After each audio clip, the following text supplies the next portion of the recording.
Kuti tizosiyana nemurume pane nhau dzainetsa dzekuti murume wangu aita zvemadrugs.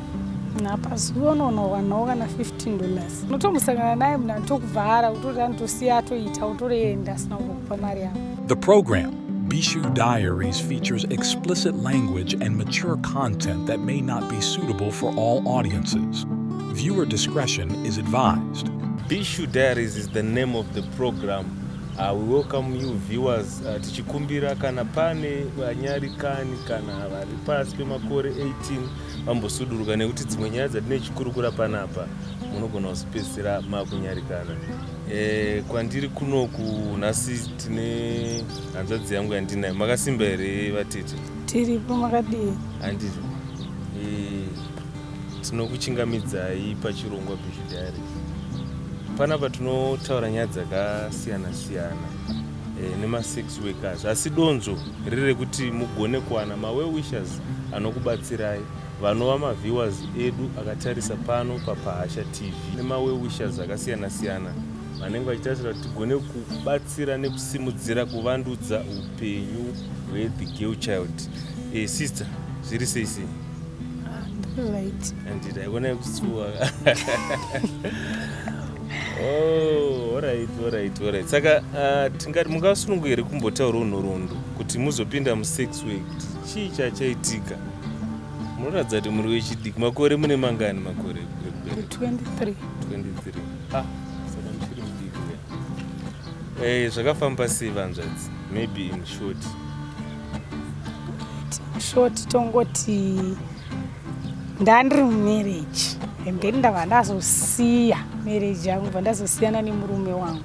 Ndasiya ndakamboita business. Ndaita business ndopa ndakabroka.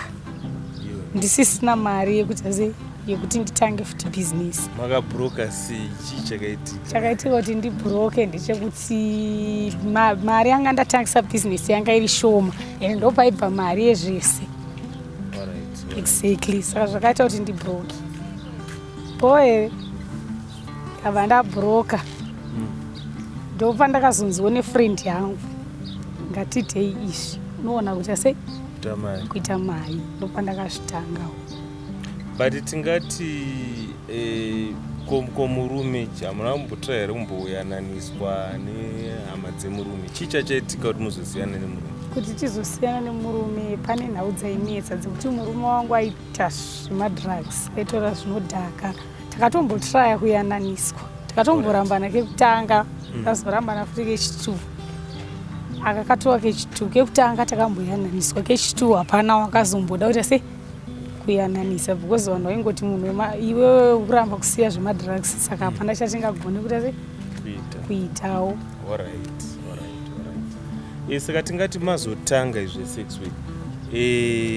Pane here zvamakaona zvichishanduka muupenyu kana kuti kubatsirika in terms yekuwana mari? Hapana kubatsirika. Saka tingati pazuva munowanawo mari yakadii kana kuti munogona kuwana makastoma akawanda zvakadini? Pazuva unowanawo kana $15. Saka kureva kuti inokubatsira here nevana? Mwana wenyu mukuru akuita chii? Anoita chii? CDB. Hello Zimbabwe, makadini. Tauya isuve burning issues herbal health clinic.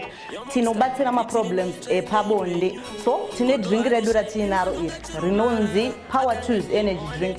Power Tools energy drink inonwiwa nababa kana mama, munhu wese anonwa. Inobatsira 1. Low sperm count. 2. Erectile dysfunction. Premature ne long lasting. So kana munhu ukanwa drink rako iri rinonidza 3 hours kuti riite active system mako, then after ipapo unokwanisa zvako kupinda muground wotamba bhora rachona rese musystem mako. Iyo drink rinogaramo 3 to 4 days richishanda ririmo.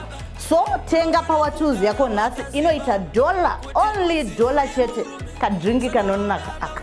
Power Tool, herbal energy drink for that long-lasting energy. Proudly brought to you by Burning Issues Herbal Healthy Clinic. Mwana wenyu mukuru akuita chii? Anoita chii? CDB. Komudiki? Mudiki asati akunda kuchikoro, ane 3 years. Saka kureva makasiyana nababa mai manyu? Tezvamanje. hamuna here mamwe maprojects amakaita amunofunga kuti kuda zvinogona kubatsirai kushandira upenyu hwenyu? Handina chisandara mukuita. Kana zvamunoshuvira kuti pamwe mukabatsirwa nenzira iyi,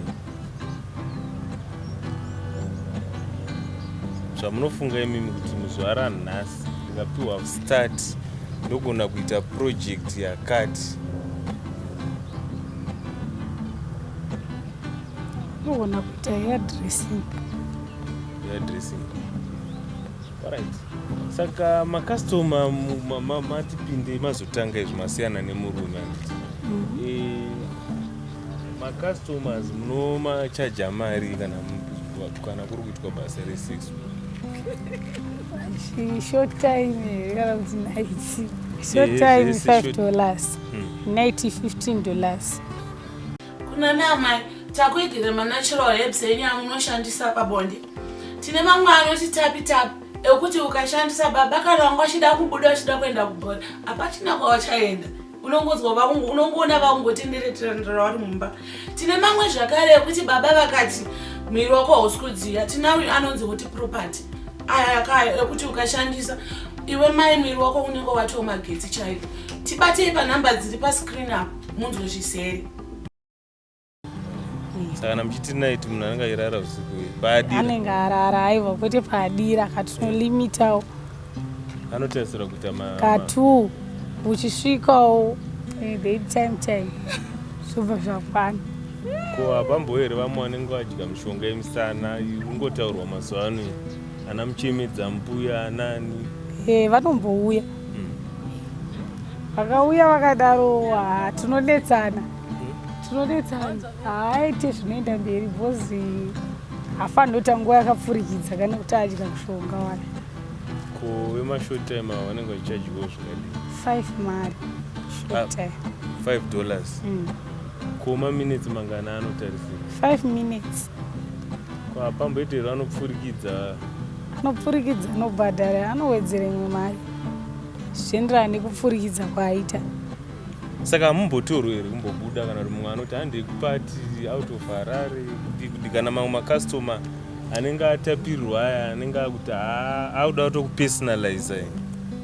Inini hangu ndichangotanga handisati ndinakuita izvozvo. Changotanga. Hamumboiti here mafights kana kuti wanditorera because muchiri munyowani muindustry? Mafights hapamboiti here vamwe anoti iwe wanditorera customer yangu wandidii. Variko vanombodaro but ini handizviterere zvinewo nazvo because handizvide fight zvacho. Asi variko. Alright. Ngatiti nhasi mawana munhu anoda kubatsira, anoda kuroora kani. Mungazvitambire sei? Ndoda uroro. Muda uroro. Vatariri muri kuzvinzwa. Asi hatidi vaya vanozondinetsa kuti paAsha TV tipe nhamba yemusikana uyu. Hatidi munhu anokanganisa life yake yemusikana. Mungatode kutosetla kutosiya zvese zvimotanga imwe imba. Handiti. Ko zvimwe zvinhu zvinoitika muchihuro hamutyi here kutapurirwa zvirwere zvepabonde? Kana kuti vamwe vanosangana nazvo chii chinoitika? Musamambosangana nazvo? Handisati ndambosangana nazvo. Saka mukudzivirira munoita sei? Kudzivirira ngatiti mawana customer munoita sei pakuti? kushandisa maprotector. Asi munotombovhetera? Inini hangu ndoshandisa maprotector uye zvinoshandisa inonzi prep. Alright. Hakuna here vamwe vanombota nakirwa kuti ndauda kuripisa? Variko. Tosangana navo vanhu vakadaro but haumutendere, vanotomurambidza bosi unenge uchityira upenyu hwako. Handiti. But hakunonopindira program. Saka sister, muri kutarisirawo kuita project iyi yamunoti vakateerera izvezvo vakada kukubatsirai vari batsire sei? Tongoti ndikaita hairdressing inenge yakanaka yakadaro. Saka staira yamunonyatsoda ndeipi? Yechi? Yepabonde. Ndina staira yandoda. mune mungori pakutsvaga ingori nawo yekutsvaga mari kuti nditi nditori nei kutoti ndoda staira ine munhu aiwa inawo yekudawo mari yake munhu chete kwamumbosangana wantoramba kutobhadhara kuti hainini unotomusangana naye munhu anotokuvhara kutoti anotosiya atoita utorienda asina kumbokupa mari yavo saka munozovaita se tokosiyiwo zvakadaro asi munowo makastoma munoti anombokufadza here pabonda munoti uyu I think anogona variko saka munowaita sei vakauya munovachaja ndomuchaja totongochaja so thank you viewers, that's it for today.